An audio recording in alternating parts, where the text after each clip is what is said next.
നിങ്ങളുടെ ഇഷ്ട പരമ്പരകൾ എക്സ്ക്ലൂസീവായി സൺ നെക്സ്റ്റ് ആപ്പിലൂടെ തികച്ചും ഫ്രീ ആയി. ഇപ്പോഴേ ആപ്പ് ഡൗൺലോഡ് ചെയ്യൂ.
വിശ്വസിക്കാൻ കഴിയുന്നില്ല സർ. ആദ്യം എനിക്കും ധൈര്യം ഉണ്ടായിരുന്നില്ല, പിന്നെ ഒന്ന് ശ്രമിച്ചു നോക്കിയതാ.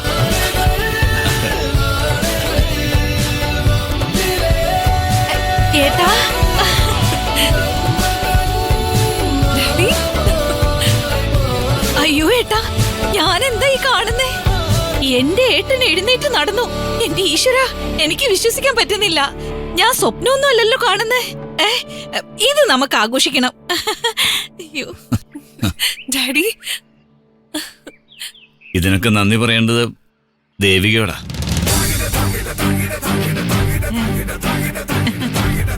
അവൾ തന്ന ആത്മവിശ്വാസം കൊണ്ടാ എനിക്ക് എണീറ്റ് നടക്കാൻ പറ്റിയത്. അത് സക്സസ് ആയില്ലേ? ഇനി സാറിന് വീൽ ചെയറിന്റെ ആവശ്യമില്ല.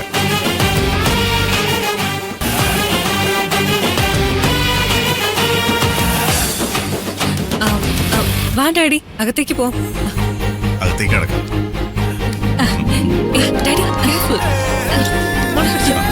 ഞാൻ വിളിക്കാം.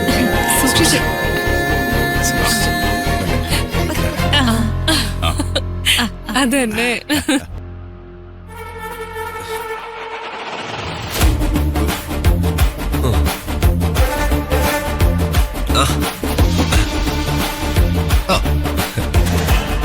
നീ രാവിലെ തന്നെ വീണ്ടും ചുറ്റി കെട്ടിയോ? എന്തു വാടേത്? നിനക്ക് ചായ എടുക്കട്ടെ? എടാ, നമുക്ക് ഇന്ന് തന്നെ ഡിസ്ചാർജ് ചെയ്ത് പോയിക്കൂടെ? ഇവിടെ കിടക്കാൻ മാത്രമുള്ള അസുഖമൊന്നും ഇല്ലല്ലോ. ഇല്ലടാ, അങ്ങനെ അങ്ങ് പോയാൽ ശരിയാവില്ല. ആ ഡോക്ടറെ ഒരു പാഠം പഠിപ്പിക്കണം. ചായ. നീ വെറുതെ ആവശ്യമില്ലാത്തതിനൊന്നും പോകണ്ട. എടാ, അയാളൊരു നല്ല മനുഷ്യനാണ്. നീ സ്വാമിക്കിട്ട് കൊടുത്തിട്ടല്ലേ നിനക്ക് തിരിച്ചു കിട്ടിയത്? എടാ, നീ ഇവിടെ എല്ലാം അവസാനിപ്പിക്കാം, അതാ നല്ലത്. നിനക്കങ്ങനെ പറയാം. എന്റെ ചങ്കിലാ മുറിവേറ്റത്. ഞാൻ ഈ ഗവൺമെന്റ് ഹോസ്പിറ്റലിൽ വന്ന് അഡ്മിറ്റ് ആയത് എന്തിനാന്നാ നീ വിചാരിച്ചേ? ആ ഡോക്ടറെ ശരിക്കും പൂട്ടാനാ. ചെയ്യാനുള്ള കാര്യം ഞാൻ ചെയ്തിട്ടുണ്ട്. അതിന്റെ റിസൾട്ട് ഇപ്പൊ തന്നെ കിട്ടും. എന്താ ഡോക്ടർ നിരഞ്ജൻ? അകത്തുണ്ട്.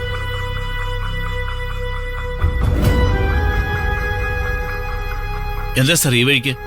ഒരു ഇഷ്യൂ ഉണ്ട് സാർ. എന്ത് ഇഷ്യൂ? അത് പിന്നെ ഇരിക്കേ. താനിവിടെ നിന്നാ മതി സാർ.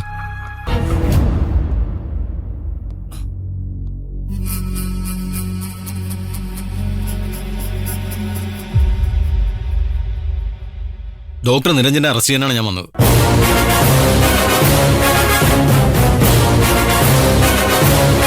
അറസ്റ്റ് ചെയ്യാനോ?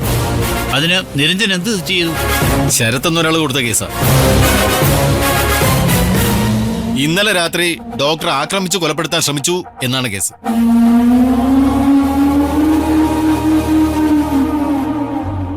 ഗവൺമെന്റ് ഹോസ്പിറ്റലിൽ അഡ്മിറ്റ് ആണ്. അത്ര സീരിയസ് അല്ലെങ്കിലും അയാളുടെ തലയ്ക്ക് ചില പരിക്കുകളുണ്ട്. എന്താ നിരഞ്ജൻ, അവനോട് സംസാരിച്ചതേ ഉള്ളൂ എന്നല്ലേ എന്നോട് പറഞ്ഞത്? പിന്നെ അടിയുണ്ടാക്കിയ കാര്യം എന്നോട് മറച്ചു വെച്ചോ അല്ലേ?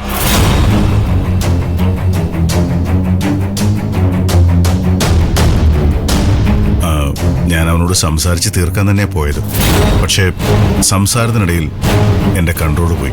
എന്തായിരുന്നു നിങ്ങൾ തമ്മിലുള്ള പ്രശ്നം? സർ, അത് സാർ, പ്രശ്നം എന്താന്ന് ഞാൻ പറയാം. സത്യത്തിൽ ഞങ്ങൾ തമ്മിലെ പ്രശ്നം ഉണ്ടായിരുന്നു, ഡോക്ടറായിട്ടല്ല.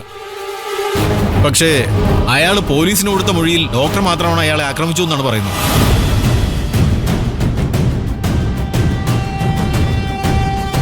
സർ, സംഗതി ഇതാണ്. ഒരു കാരണമില്ലാതെ സ്വാമി അവൻ റോഡിലിട്ട് തല്ലി. ഞാനത് എന്തിനാണെന്ന് ചോദിക്കാൻ പോയതാ. അങ്ങനെ സംഭവിച്ചതാ. അവന്റെ രീതി കണ്ടിട്ട് കേസും കോടതിയൊക്കെ നല്ലപോലെ അറിയാം. അവന്റെ മൊഴി അനുസരിച്ച് കേസെടുത്താൽ ജാമ്യമില്ലാതെ ഡോക്ടർ അകത്തു പോകും. ഇനി എന്താ സർ ചെയ്യാൻ പറ്റുക? കോടതിയിൽ പോകാതെ ഇത് സെറ്റിൽ ചെയ്യാൻ പറ്റില്ലേ? വഴി കിടന്ന് തല്ലുമ്പോ ഓർക്കണമായിരുന്നു ജയിലിൽ പോവോന്ന്. കുറച്ചു ദിവസം ജയിലിൽ പോയി കിടക്കുന്നതിനൊന്നും എനിക്ക് മടിയില്ല. നീ വെറുതെ വാശി പിടിക്കരുത്. ഇത് നമ്മുടെ അഭിമാനത്തിന്റെ പ്രശ്നമാണ്. ഈ കേസിന്റെ പേരിൽ ഒരു ദിവസങ്ങളിൽ നീ ജയിലിൽ കിടന്നാൽ അത് പത്രത്തിലൊക്കെ വാർത്തയാവും. ആശുപത്രിക്ക് അത് ദുഷ്പേരാവും. ഡോക്ടർ, നിങ്ങളെപ്പോലെ ഒരാളായതുകൊണ്ട് തൽക്കാലം ഞാൻ അറസ്റ്റ് ചെയ്യുന്നില്ല.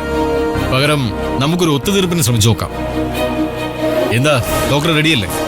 ആ, സാറ് പറയുന്ന പോലെ ഞാൻ എന്ത് വേണമെങ്കിലും ചെയ്യാം. അവനെപ്പോലൊരു ലോക്കലിനോട് വഴക്കിടുന്നത് സാറിനല്ലേ നാണക്കേട്. അതുകൊണ്ട് ഞാനൊരു കാര്യം ചെയ്യാം. അവനെ ഞാനൊരു സെറ്റിൽമെന്റിന് വിളിക്കാം. ചിലപ്പോ എന്തെങ്കിലും കൊടുക്കേണ്ടി വരും. നല്ലതും ചില്ലറ കൊടുത്ത് ഇതിൽ നിന്ന് ഊരുന്നതാ നല്ലത്. ഞാൻ വിളിക്കുന്ന സമയത്ത് ഡോക്ടർ സ്റ്റേഷനിലേക്ക് വന്നാൽ മതി. ശരി സർ. എന്നാ പിന്നെ ഞാൻ ഇറങ്ങും.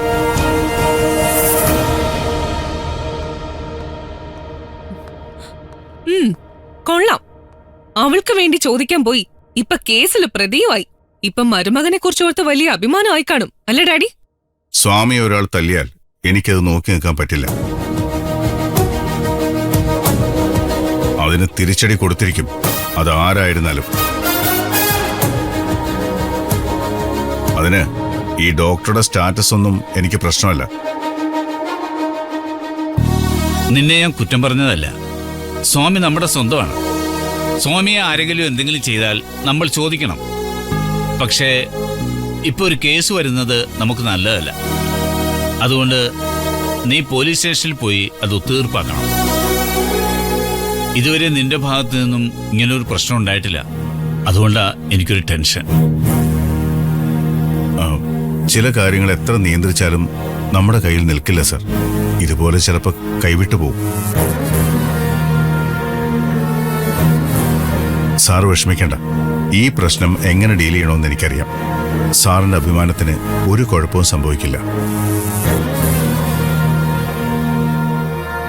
മോളുബ, ഡാഡിക്ക് ഇങ്ങനെ തന്നെ വരണം.